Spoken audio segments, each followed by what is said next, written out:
Hello guys, welcome back to our channel. అందరూ ఎలా ఉన్నారు? బాగున్నారా? నేను కూడా చాలా బాగున్నాను.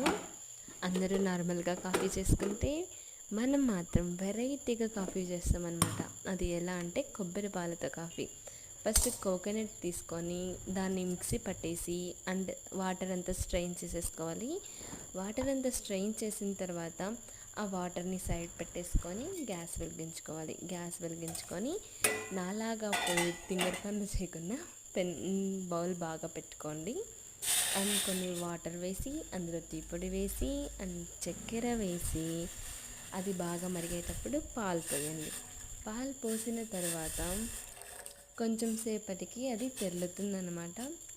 బాగా ఉడుకుతుంది. ఉడికేటప్పుడు గ్యాస్ ఆఫ్ చేసుకొని నల్లగా స్టైల్గా కప్స్ ప్లేట్స్ పెట్టుకొని అందులో కాఫీ వడగట్టుకొని మీ మమ్మీకి మీ డాడీకి ఇచ్చేటప్పుడు పక్కన ఏం లేకుండా చూసుకోండి. ఎందుకంటే వాళ్ళ చేతిలో ఏముంటే దాంతో వేస్తారనమాట. ఇన్స్టాగ్రామ్ రీల్స్ అవి చూసి మనం ఫాలో అయ్యి వాటిని ఇంట్లో చేస్తే కన్నా వీరికి gas waste, time waste and మన energy waste. Thank you for follow.